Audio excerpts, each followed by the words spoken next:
बिस्मिल्लाहिर्रहमानिर्रहीम, अस्सलाम वालेकुम। आज का हमारा लेक्चर जो है ये preparation for the PPSC lecture maths का लेक्चर नंबर 28 है। हमारा ये सिलसिला बीच में रुक गया था क्योंकि बीएससी के कुछ एग्ज़ाम्स स्टार्ट हो रहे थे और कुछ स्टूडेंट्स ने रिक्वेस्ट की थी, तो उस सिलसिले में मैं उस तरफ बिज़ी हो गई। तो अब इंशाल्लाह ये सिलसिला जो है वो दोबारा से शुरू होगा। हम पढ़ रहे थे वेक्टर स्पेस, और वेक्टर स्पेस में अगर आप मेरा लास्ट वीडियो देखें 28 लेक्चर की, तो वो हमने कुछ डायरेक्ट सम तक ख़त्म किया था। इसके बाद अब नया टॉपिक जो हमने पढ़ना है, रिवाइज करना है, वो है जी हमारा क्वोशंट स्पेस। क्वोशंट स्पेस क्या होती है? क्वोशंट स्पेस का कॉन्सेप्ट जो है बिल्कुल वैसा ही है जैसा आपके पास ग्रुप के अंदर, जैसे ग्रुप थ्योरी के अंदर क्वोशंट ग्रुप का कॉन्सेप्ट था या फैक्टर ग्रुप का कॉन्सेप्ट था। सेम वही कॉन्सेप्ट जो है आपने पढ़ा, रिंग्स में भी क्वोशंट रिंग्स पढ़े थे, और इसी तरह से वेक्टर स्पेस में भी आप अब क्वोशंट स्पेसेस पढ़ेंगे। मैं पिछला जिक्र इसलिए कर देती हूँ ताकि आपको ये लगे कि ये चीज़ें फेमिलियर हैं, मतलब कोई नई चीज़ नहीं आई। तो आप जो कॉन्सेप्ट वहाँ था सेम वही कॉन्सेप्ट ये यहाँ पे है। अब देखें जी, डब्ल्यू आपके पास एक सब स्पेस है, आपके पास एक वेक्टर स्पेस वी की, और आप जानते हैं कि वेक्टर स्पेस बनती कैसे है। वेक्टर स्पेस इस तरह से बनती है कि उसके अंदर वो एक अबेलियन ग्रुप अंडर एडिशन होता है, तो वो वेक्टर स्पेस बनती है। इसके अलावा भी स्केलर मल्टीप्लिकेशन की कुछ कंडीशंस होती हैं। तो अगर वी आपके पास एक वेक्टर स्पेस है, मींस वी एक group under abelian group under addition है, और डब्ल्यू भी अगर आपके पास एक वेक्टर स्पेस है तो डब्ल्यू भी अबेलियन ग्रुप अंडर एडिशन है। तो अगर ये इसकी सब स्पेस है तो फिर ग्रुप के पॉइंट ऑफ व्यू से अगर देखा जाए तो डब्ल्यू जो है वो सब ग्रुप भी बनता है अब वी का। तो आप ये कह सकते हैं कि डब्ल्यू जो है वो वी का सब ग्रुप है। तो सब ग्रुप के हवाले से अब चूँकि ये अबेलियन ग्रुप है, तो इसका अबेलियन ग्रुप का आप जानते हैं कि हर सब ग्रुप भी अबेलियन होता है। तो अगर ये सुपर ग्रुप अबेलियन है तो इसका सब ग्रुप भी अबेलियन है। और अबेलियन के केस में अगर आपको फिर एक ग्रुप थ्योरी का ही रेफरेंस दूंगी, ग्रुप थ्योरी में एक रिजल्ट था कि अगर कोई ग्रुप अबेलियन होता है तो उसका हर सब ग्रुप उसका नॉर्मल सब ग्रुप होता है, क्योंकि लेफ्ट और राइट कॉन्जुगेट्स जो है वो आपके बराबर होते हैं। नॉर्मल की डेफिनेशन या आप थोड़ा सा पीछे जाके रिवाइज कर लें, होप्स हो कि आप पढ़ रहे होंगे तो आपको जहन में होगी। तो नॉर्मल सब ग्रुप क्या होता है कि ये आपके पास एक ग्रुप है और एच उसका नॉर्मल सब ग्रुप है, तो आप उसका क्वोशंट या फैक्टर ग्रुप बनाते थे। बिल्कुल उसी तरह से यहाँ पे आप बनाएंगे, ये आपका एक सुपर ग्रुप है और ये उसका सब स्पेस है, लेकिन अगर ग्रुप के पॉइंट ऑफ व्यू से देखा जाए तो ये सब ग्रुप है। और सब ग्रुप जो है, चूँकि ये एक अबेलियन ग्रुप का सब ग्रुप है, तो अबेलियन ग्रुप का हर सब ग्रुप नॉर्मल सब ग्रुप होता है। तो आप इस लिहाज से देखें तो हर सब स्पेस जो है वेक्टर स्पेस वी की, वो उसके अंदर ग्रुप के पॉइंट ऑफ व्यू से नॉर्मल सब ग्रुप है। तो आप कोई भी वेक्टर स्पेस, इसका मतलब है वेक्टर स्पेस की कोई भी सब स्पेस अगर आप उठाते हैं तो आप उस सब स्पेस की रिस्पेक्ट से उसकी क्वोशंट स्पेस बना सकते हैं, क्योंकि क्वोशंट के लिए कॉन्सेप्ट जो है पीछे ग्रुप थ्योरी से आ रहा है। ऊपर सुपर ग्रुप होना चाहिए और डिनोमिनेटर में उसका नॉर्मल सब ग्रुप होना चाहिए।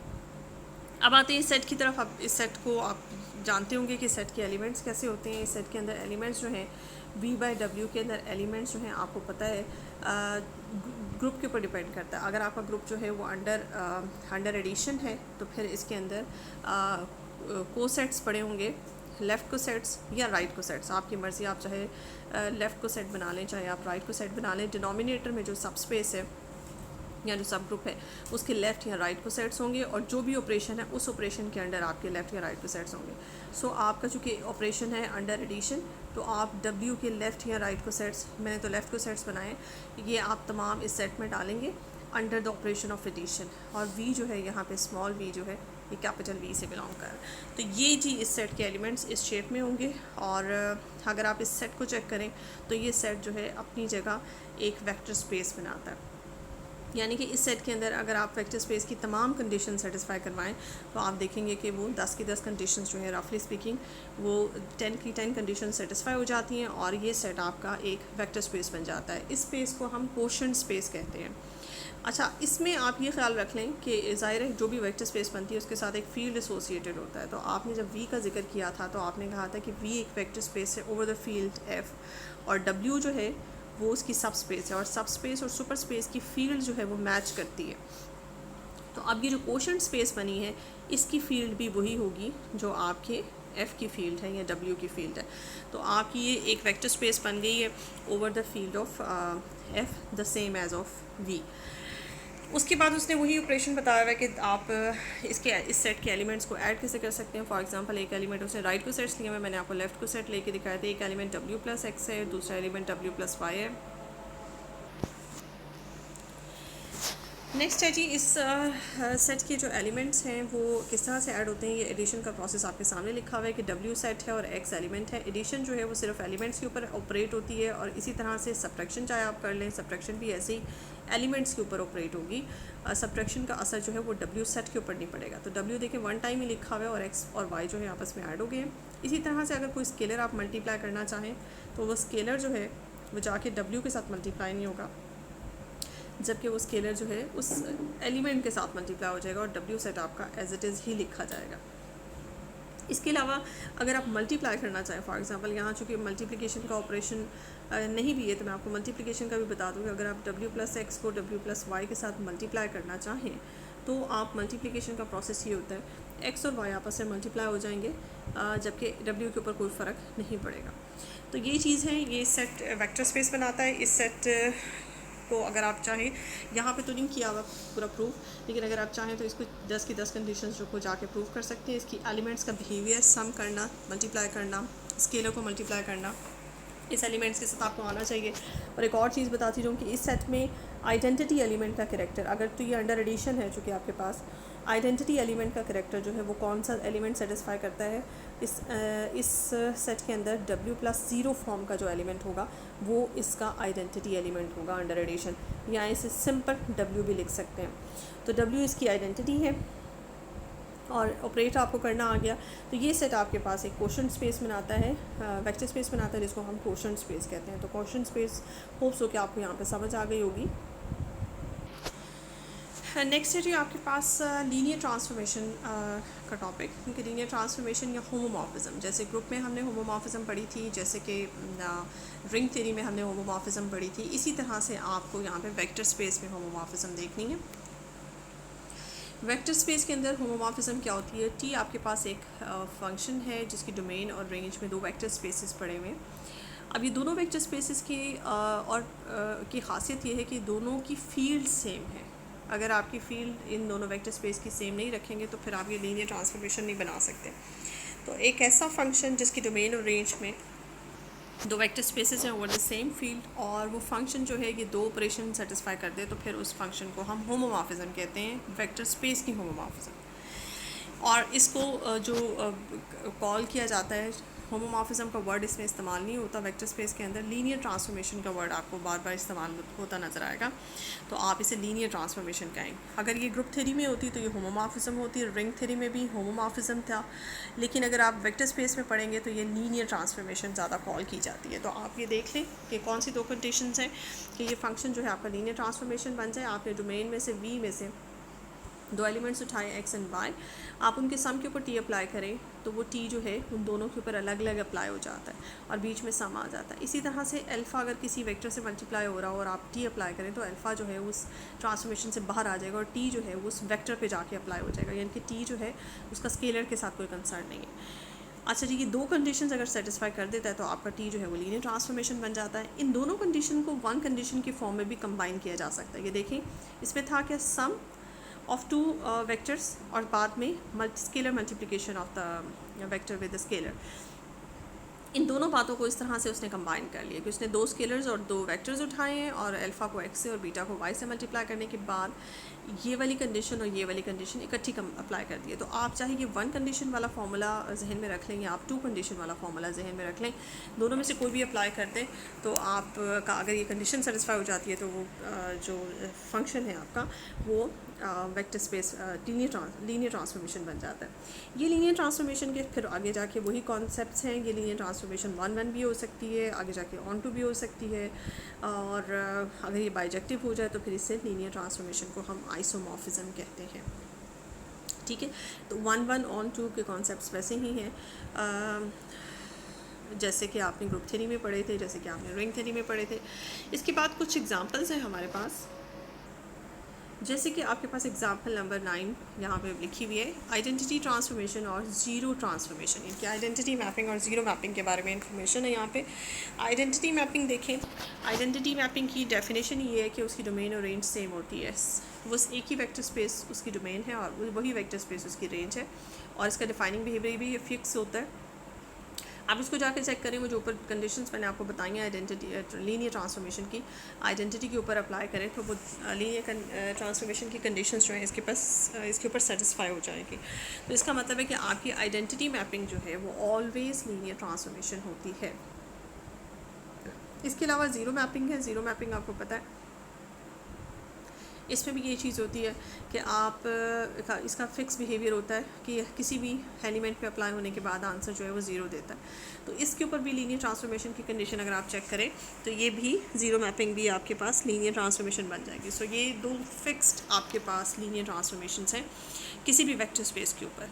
तो आप याद रखिएगा कि आइडेंटिटी और ज़ीरो मैपिंग जो है ऑलवेज़ लीनियर ट्रांसफॉर्मेशन होते हैं।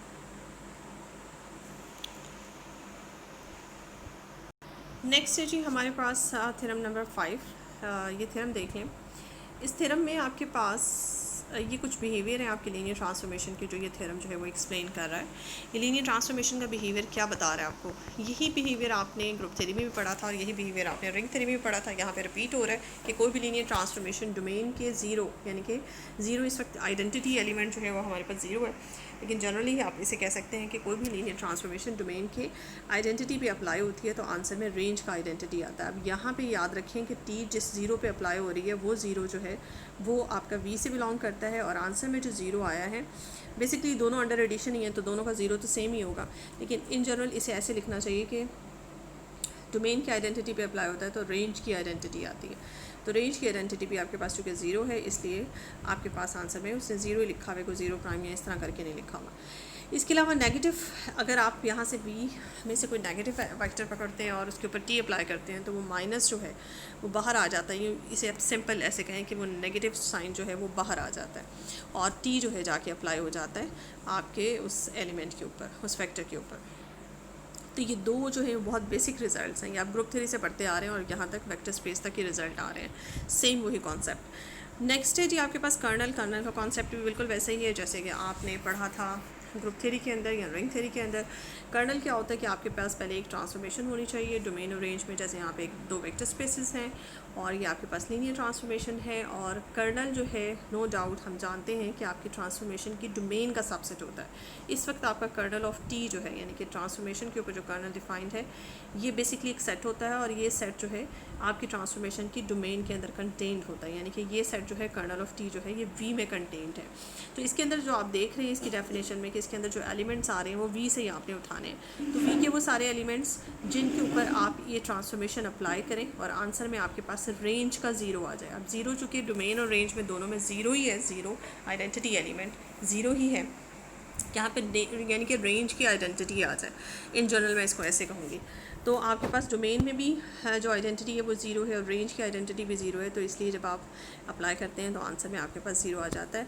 यानी कि आपकी डोमेन के वो सारे एलिमेंट्स जो हैं वो कर्नल में आते हैं, जो एलिमेंट्स जिन एलिमेंट्स को ये ट्रांसफॉर्मेशन जो है वो रेंज के ज़ीरो पे मैप कराती है, इन तमाम एलिमेंट्स की का इमेज जो है वो ज़ीरो पे जाता है। तो अंडर दिस ट्रांसफॉर्मेशन तो वो सारे एलिमेंट्स जो हैं आपके कर्नल में आ जाते हैं। अब कर्नल जो है इसको नल स्पेस के नाम से भी कॉल किया जाता है, आप इसे नल स्पेस भी कह सकते हैं, कर्नल को नल स्पेस भी कहते हैं लीनियर ट्रांसफॉर्मेशन की। और इसके अलावा इस कर्नल को चेक किया जाए, ग्रुप थ्योरी में ये सब ग्रुप था, बल्कि नॉर्मल सब ग्रुप था। इसी तरह से जब आप इसे यहाँ वेक्टर स्पेस में चेक करते हैं तो कर्नल जो होता है किसी भी ट्रांसफॉर्मेशन का वो आपकी वेक्टर स्पेस का सब स्पेस होती है। अब वेक्टर स्पेस डोमेन की डोमेन में जो वेक्टर स्पेस यूज़ हो रही है उसकी सब स्पेस होती है, रेंज की नहीं।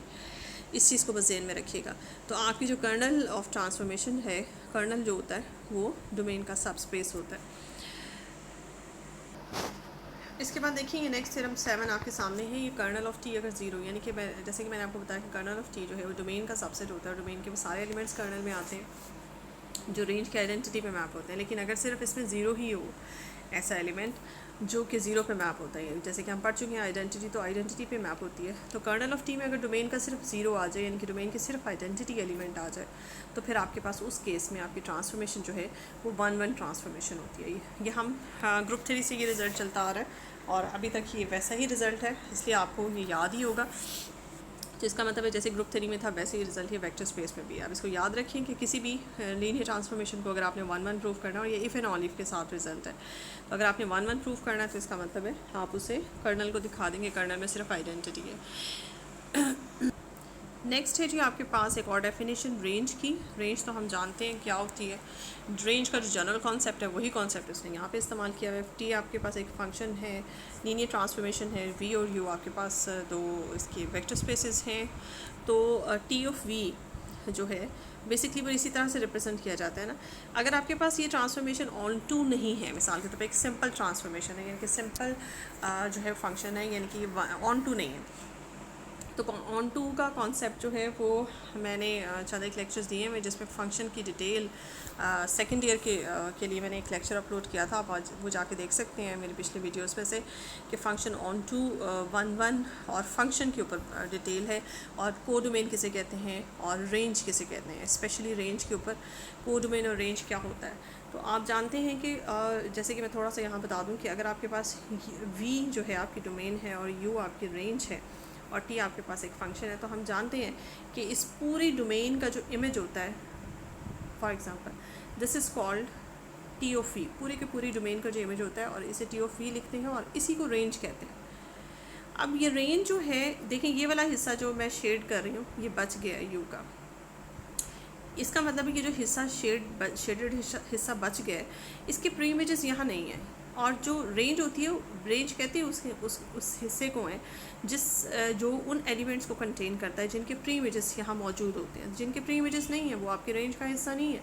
तो ओवरऑल ऐसा सेट जो इसको हम रफली यू को रेंज बोलते हैं, लेकिन एक्चुअली रेंज को लिखा टी ऑफ वी से जाता है।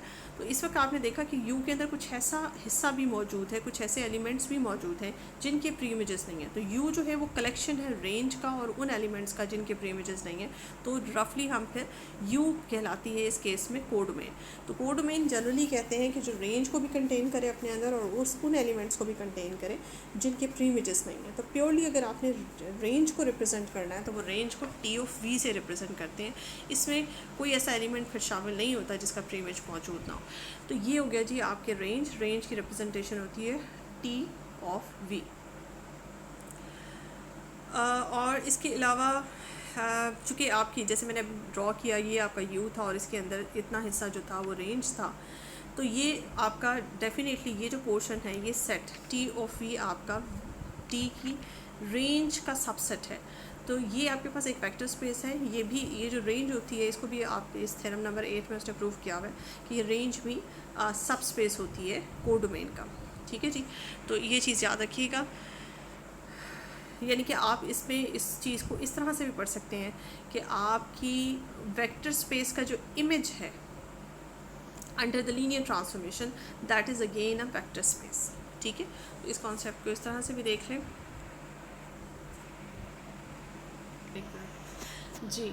इसमें देखिए आपके पास ये थ्योरम आया है बिल्कुल वैसे ही थ्योरम है जैसे कि आपके पास होमोमॉर्फिज्म थ्योरम थे, ग्रुप थ्योरी के अंदर थे, रिंग थ्योरी में थे। वैसे ही आपके पास होमोमॉर्फिज्म जब हम डिस्कस करते हैं तो होमोमॉर्फिज्म थ्योरम आते हैं। ये थ्योरम जो है आपका first theorem of group homomorphism बिल्कुल वैसा ही है जैसे first theorem of group homomorphism था। बिल्कुल वैसी ही स्टेटमेंट है। आपके पास एक लीनियर ट्रांसफॉर्मेशन है। अच्छा, वहाँ पे आपके पास था एक ऑन टू लीनियर ट्रांसफॉर्मेशन, यानी कि आपके पास एक मोनोमॉर्फिज्म, लेकिन यहाँ पे एक सिंपल लीनियर ट्रांसफॉर्मेशन है। तो अगर ये ऑन टू हो जाती तो फिर इस केस में हमारी रेंज हमारी इस कोडोमेन के बराबर हो जाती। तो ये पूरे का पूरा यू जो था वो फिर आपका रेंज बन जाता है। तो इस केस में जो आपकी रेंज है वो इसका प्रॉपर सबसेट है, क्योंकि यहाँ पे कोई कंफर्मेशन नहीं है कि टी आपका ऑन टू है या नहीं है। तो टी उसने चूँकि ऑन टू नहीं बताया, सिंपल करके एक लीनियर ट्रांसफॉर्मेशन है, ऑन टू नहीं है, तो फिर इस केस में आपका जो रेंज है वो इस कोडोमेन का सबसेट होगी। तो रेंज को आप यू से रिप्रेजेंट नहीं करेंगे, रेंज को आप टी ऑफ वी से रिप्रेजेंट करेंगे। ठीक है जी। तो इस केस में होता क्या है कि आपके पास एक लीनियर ट्रांसफॉर्मेशन होनी चाहिए डोमेन और रेंज में, तो आपके पास वेक्टर स्पेसेस होनी चाहिए। तो आप क्या कह सकते हैं कि आपकी डोमेन की vector space divided by kernel of the linear transformation हमेशा आइसोमॉर्फिक होती है रेंज ऑफ लीनियर ट्रांसफॉर्मेशन के साथ। ठीक है जी। तो ये रिज़ल्ट वहाँ से अगर आप मैच करना चाहें तो ये रिज़ल्ट वहाँ भी वैसा ही था। सिर्फ एक कमी है, और वो कमी ये है कि टी को यहाँ पे उसने ऑन टू नहीं कहा हुआ, वहाँ पे ऑन टू था। तो यहाँ सिर्फ इतना सा फ़र्क है। तो ये भी थ्योरम आपका वैसे ही है जैसे हमने होमोमॉर्फिज्म थ्योरम पढ़े थे। इसके अलावा आप ये देख लें थ्योरम नंबर 10 आपके सामने है। जैसे वहाँ पे सेकंड थ्योरम ऑफ होमोमॉर्फिज्म था, बिल्कुल इसी तरह से यहाँ पे भी सेकंड थ्योरम ऑफ होमोमॉर्फिज्म है। जो अभी मैंने पहले पढ़ा है उसे fundamental theorem of homomorphism for vector space कहते हैं। ग्रुप थ्योरी में भी उसका नाम फंडामेंटल थ्योरम ऑफ होमोमॉर्फिज्म था, ग्रुप होमोमॉर्फिज्म था, लेकिन यहाँ पे fundamental theorem of vectors homomorphism for vector space. ठीक है जी। तो आप इसमें ये देखें कि आपके पास नेक्स्ट थ्योरम है। नेक्स्ट थ्योरम जैसे वहाँ पे सेकंड थ्योरम था, बिल्कुल ऐसे यहाँ पे भी एक थ्योरम है। ए और बी आपके पास कोई से दो सब स्पेसिस हैं किसी वेक्टर स्पेस की, तो आप इस तरह की जो स्टेटमेंट है वो उस पर प्रूफ करके दिखा सकते हैं। यानी कि आप उन दो वेक्टर स्पेसिस को ऐड कर लें और उनकी कोशेंट स्पेस बनाएं विद रिस्पेक्ट टू ए, जो आइसोमॉर्फिक होती है B over A intersection B की। इस स्टेटमेंट को भी देख लें, हो सकता है ये आपके काम आ जाए। आज के लेक्चर में इंशाल्लाह इतना ही, और नेक्स्ट में अपने लेक्चर के साथ मज़ीद कुछ थ्योरम्स जो है वेक्टर स्पेस पे उसके साथ नेक्स्ट लेक्चर अपलोड करूँगी। तब तक के लिए इजाज़त दें। Thank you so much. अल्लाह हाफ़िज़।